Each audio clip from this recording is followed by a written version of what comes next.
কংগ্রেস সরকারের মধ্যে মাত্র 2000 কোটি টাকা ঋণ লইছিল তেতিয়া এই রাজ্য সরকার করে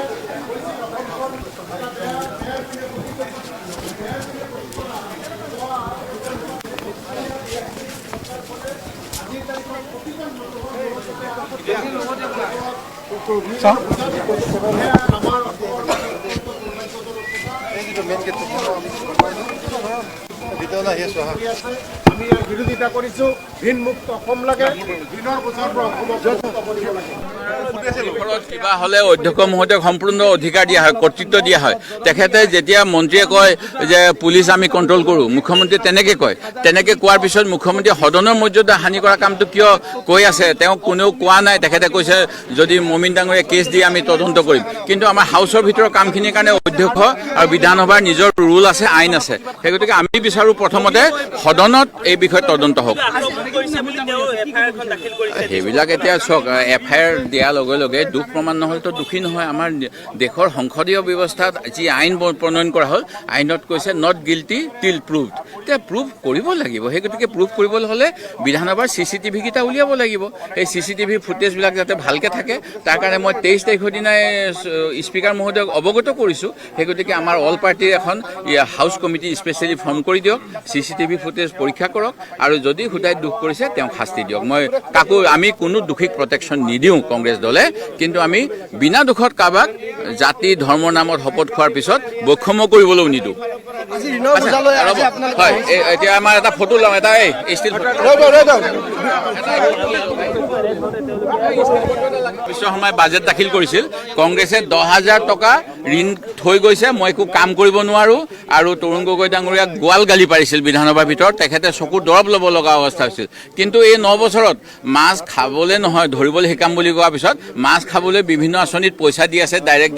তাৰ ফলত 10,760 টকা কংগ্ৰেছৰ দিনৰ বা আগৰ 9 বছৰ পূৰ্বৰ যিটো ঋণৰ বোজা জনমুৰি সেইটো আজি হৈ গৈছে 47,324.15 পইচা এই কথাটো আমি জানিব লাগিব বুজিব লাগিব সেইটোৱে আজি এই প্ৰতিবাদ কৰিলোঁ আমি এতিয়া সদনলৈ যাওঁ ষ্টিল ফটো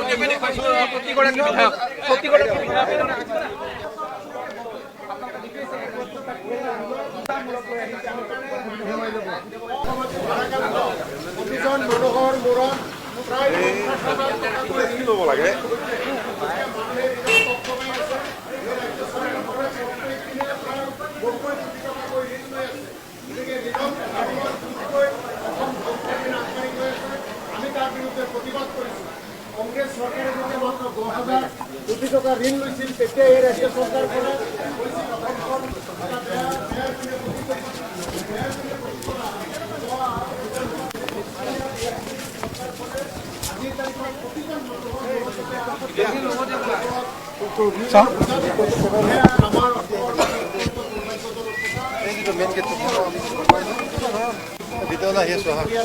আমি বিৰোধিতা কৰিছো ঋণ মুক্ত অসম লাগে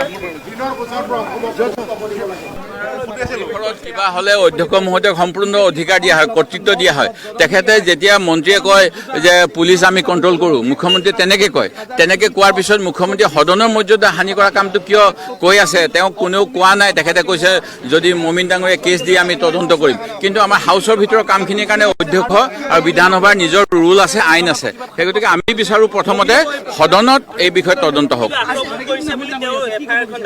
সেইবিলাক এতিয়া চাওক এফআইআৰ দিয়াৰ লগে লগে দুখ প্ৰমাণ নহ'লেতো দোষী নহয় আমাৰ দেশৰ সংসদীয় ব্যৱস্থাত যি আইন প্ৰণয়ন কৰা হ'ল আইনত কৈছে নট গিল্টি টিল প্ৰুভড এতিয়া প্ৰুভ কৰিব লাগিব সেই গতিকে প্ৰুভ কৰিবলৈ হ'লে বিধানসভাৰ CCTV কেইটা উলিয়াব লাগিব সেই CCTV ফুটেজবিলাক যাতে ভালকৈ থাকে তাৰ কাৰণে মই 23 তাৰিখৰ দিনাই স্পীকাৰ মহোদয়ক অৱগত কৰিছোঁ সেই গতিকে আমাৰ অল পাৰ্টিৰ এখন হাউচ কমিটি স্পেচিয়েলি ফৰ্ম কৰি দিয়ক CCTV ফুটেজ পৰীক্ষা কৰক আৰু যদি সুদাই দুখ কৰিছে তেওঁক শাস্তি দিয়ক মই কাকো আমি কোনো দোষীক প্ৰটেকশ্যন নিদিওঁ কংগ্ৰেছ দলে কিন্তু আমি বিনা দুখত কাৰোবাক জাতি ধৰ্মৰ নামত শপত খোৱাৰ পিছত বৈষম্য কৰিবলৈও নিদিওঁ হয় এতিয়া আমাৰ এটা ফটো লওঁ এটা ষ্টিল কিছু সময় বাজেট দাখিল কৰিছিল কংগ্ৰেছে 10,000 টকা ঋণ থৈ গৈছে মই একো কাম কৰিব নোৱাৰো আৰু তৰুণ গগৈ ডাঙৰীয়াক গোৱাল গালি পাৰিছিল বিধানসভাৰ ভিতৰত তেখেতে চকু দৰব ল'ব লগা অৱস্থা হৈছিল কিন্তু এই 9 বছৰত মাছ খাবলৈ নহয় ধৰিবলৈ শিকাম বুলি কোৱাৰ পিছত মাছ খাবলৈ বিভিন্ন আঁচনিত পইচা দি আছে ডাইৰেক্ট তাৰ ফলত 10,760 টকা কংগ্ৰেছৰ দিনৰ বা আগৰ 9 বছৰ পূৰ্বৰ যিটো ঋণৰ বোজা জনমুৰি সেইটো আজি হৈ গৈছে 47,324.15 পইচা এই কথাটো আমি জানিব লাগিব বুজিব লাগিব সেইটোৱে আজি এই প্ৰতিবাদ কৰিলোঁ আমি এতিয়া সদনলৈ যাওঁ ষ্টিল ফটো প্ৰতিগৰাকী বিধায়ক